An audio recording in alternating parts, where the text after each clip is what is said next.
Hello दोस्त। बहुत सारे रिजल्ट देखने के बाद एक चीज़ तो लोगों का क्लियर हो रहा है कि परसेंटाइल स्कोर से कम शिफ्ट वालों को लाभ हुआ, लेकिन ये पूरी तरह से सही नहीं है। अभी भी इसमें गलतफहमियां हैं लोगों के बीच में। स्कोर कार्ड हमने देखा, परसेंटाइल स्कोर का हमने ये भी देखा, वीडियो ऑलरेडी बना रखा है कि परसेंटाइल नहीं शिफ्ट वाइज डिवीजन हो गया। अब लोगों का सवाल है कि शिफ्ट वाइज डिवीजन हो गया तो कम शिफ्ट वाला का बेनिफिट मिला, तो बेनिफिट मिलता तो परसेंटाइल सबसे कम किसका होना चाहिए था? हुबली का। तो हुबली का तो कम नहीं हुआ, केवल मात्र 6 शिफ्ट था। इसके लिए कोई कन्फ्यूजन नहीं था किसी को। 2 दिन 6 और 11 को एग्ज़ाम था। तो कुल मिला के कह सकते हैं परसेंटाइल से ऐसा नहीं हुआ, लेकिन हाँ, आरआरबी ने एक अच्छा काम कर दिया इस बार, किसी को भनक भी नहीं लगने दिया।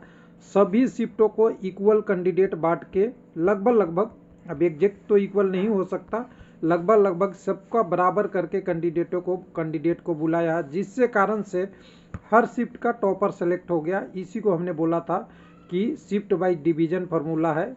परसेंटाइल का तो ऊपर नीचे होते ही रहेगा, जब टॉपर को ऊपर रखेंगे तो ऊपर हो ही जाएगा, वो तो सिंपल सा है। यानी shift wise topper candidate select हो गए, जो एक तरीके से ये है कि सभी पेपर में अगर डिफ़िकल्ट आया तो उस शिफ्ट के लिए सभी के लिए डिफ़िकल्ट, ईजी आया तो उस शिफ्ट के लिए सभी के लिए डिफ़िकल्ट। हाँ, 1-2% हमेशा भी अपवाद रहता है, कोई कैंडिडेट डिजर्विंग होते हैं, उनका नहीं हो पाता है किसी कारण से, और किसी भी कैंडिडेट का थोड़ा नॉर्मलाइजेशन हो रहा है। और बहुत सारे कमेंट आ रहा है कि रॉ मार्क्स और नॉर्मलाइजेशन का क्या इशू है। तो हमें लगता ही नहीं है कि नॉर्मलाइजेशन तो रेलवे सुबह लिख के दिया ही है कि नॉर्मलाइज मार्क्स का तो हमने यूज ही नहीं किया, आपका प्रो रेटेड मार्क का यूज किया है। तो नॉर्मलाइजेशन में बढ़े या घटे अंतर ही नहीं पड़ता, आपका सिलेक्शन सीधा सीधा किससे हुआ है? आपकी प्रो रेटेड मार्क से हुआ है। तो ये वेबसाइट पे जाइएगा तो वेबसाइट पे लिंक ओपन एकदम बिल्कुल सब फ्रेश ओपन हो रहा है। 4-5 दिन अभी 27 तारीख से 1 तारीख तक ओपन रहेगा। यहाँ पे रजिस्ट्रेशन नंबर डाल के और अपना स्कोर कार्ड सेव कर लीजिए। स्कोर कार्ड सेव करने के बाद एक चीज़ हमें तो दिख रही है यहाँ पे, एक चीज़ अभी मैं दिखाने वाला हूँ थोड़ा, कि जो लोग कह रहे हैं कि किस आरआरसी का हुआ, तो मेरे पास 16 आरआरसी का कट ऑफ एक साथ था। www.railwaylifealp.com पे हमने इसको डाल के रखा है क्योंकि सब लोगों पढ़ सके, तो मैं इसका स्क्रीनशॉट ले लिया हूँ। परसेंटाइल कट ऑफ कहेंगे तो एक चंडीगढ़ है, चेन्नई एक ऐसा आरआरसी है जहाँ पे परसेंटाइल यूआर का 94 गया है, यही सबसे कम है परसेंटाइल। बाकी कम्युनिटी का अलग अलग हो सकता है, बाकी सब आरआरसी का 97, 96, 98 गया है। और यहाँ से अगर ढूंढेंगे आप हुबली का, तो एक बार हुबली और बंगलोर देख लीजिए। बंगलोर में देखेंगे तो परसेंटाइल कितना है, 96 पॉइंट, 96 पॉइंट यहाँ पे देखेंगे, 1 मिनट थोड़ा सा एडजस्ट नहीं हो रहा, 96.89, इतना कई सारे आरआरसी का है, और इससे ज़्यादा शिफ्ट वाले का भी इतना ही है। तो परसेंटेज से नहीं समझिए कि जितनी वैकेंसी है और जितना कैंडिडेट है उस पर डिपेंड कर रहा है कि कितने शिफ्ट होगा, और शिफ्ट में जितनी वैकेंसी है उतना डिवाइड होगा। यानी सिंपल सी बात बोले कि अगर सबसे पहले अहमदाबाद की बात करें तो 10,000 कुछ वैकेंसी है, तो 10,000 कुछ वैकेंसी डिवाइड हो जाएगा नंबर ऑफ सीट से, जितने वैकेंसी है उतने शिफ्ट से डिवाइड हो जाएगा, और उस शिफ्ट के कम्युनिटी वाइज कितने वैकेंसी है उसके ऊपर वाले उस कम्युनिटी से सेलेक्ट हो जाएंगे। एग्जाम्पल मैंने शुरू से ही बताया था, शुरू के कैलकुलेटर भी दिखाया था, कैलकुलेट करके भी दिखाया था। जैसे भी अभी भी अगर कोई चले जाइए टेलीग्राम में, तो टेलीग्राम में जाएंगे तो यहाँ बहुत सारे कैंडिडेट का स्कोर कार्ड अपना अपना शेयर कर रखे हैं। देखो, कोई भी स्कोर कार्ड ले लीजिए तो यहाँ देखिए ये है कैंडिडेट का साउथ ईस्टर्न रेलवे का, रांची का एक शिफ्ट का हो सकता है, किन्हीं भी कैंडिडेट का हो। इनका स्कोर देखिए 77 है, 76 किसके, प्रो रेटेड, और नॉर्मलाइजेशन भी सेम है, बराबर है, और इनका टोटल वैलिड क्वेश्चन के साथ भी बराबर है, तीनों बराबर है। और तीनों बराबर होने के बाद इनका परसेंटाइल इतना है, क्यों? क्योंकि ये 7927, 8,029 लोग एग्जाम दिए, उसमें से इन्होंने इतना नंबर पे सेलेक्ट थे, कितने पे, 2927 पे। तो इनसे ऊपर कितने लोग हैं अब ये देखना है, तो आपको पता हो गया आपसे ऊपर कितने लोग हैं। तो यहाँ से यहाँ घटा लीजिए, तो 9 में से 2, यहाँ से देखिएगा 9 में से 7, तो यहाँ 2, और यहाँ से देखिए 2 में से 2 गया 0, और 8 में से 9 गया 1। इनसे 102 कैंडिडेट, या थोड़ा बहुत आसपास ज़्यादा, क्योंकि बराबर भी कोई होगा कैंडिडेट, बराबर स्कोर वाला भी इक्वल स्कोर भी माना जाता है, यानी 102 कैंडिडेट इनसे ऊपर हैं कहाँ पे? इन शिफ्टों में, केवल एक शिफ्ट में, जिस शिफ्ट में इनका स्कोर हुआ है उसमें 102 कैंडिडेट इनसे ऊपर है। ऐसे ही 18 शिफ्ट होगा तो 18 शिफ्ट में कुछ ना कुछ मल्टीप्लाई होगा, फिर अलग और शिफ्ट आएगा तो अलग मल्टीप्लाई होगा। कुल मिला के रेलवे का रिजल्ट इस बार ये रहा कि जो ऊपर के टॉपर कैंडिडेट है वो हर आरसी से सेलेक्ट होते गए। यानी इन्होंने क्वेश्चन अटेम्प्ट 83 किया था, 81 सही करना बहुत अपने आप में मायने है। 12 गलती होने के बाद, नेगेटिव करने के बाद 77 स्कोर है।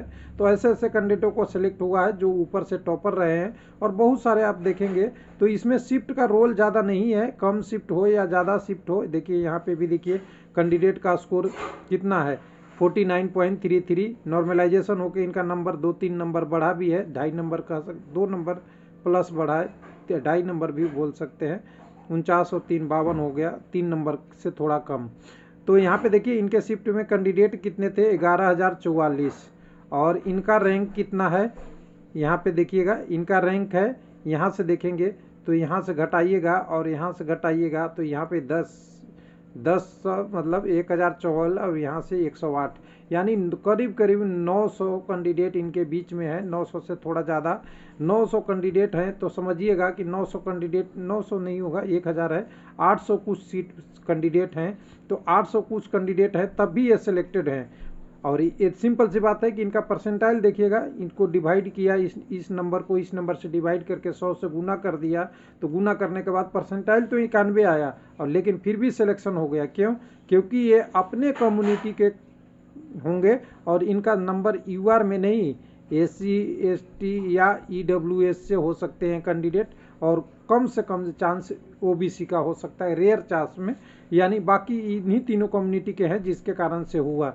यानी ब्रेकअप कैसे हुआ रिजल्ट का, मैं सीधा सीधा एक लाइन में बोलूं।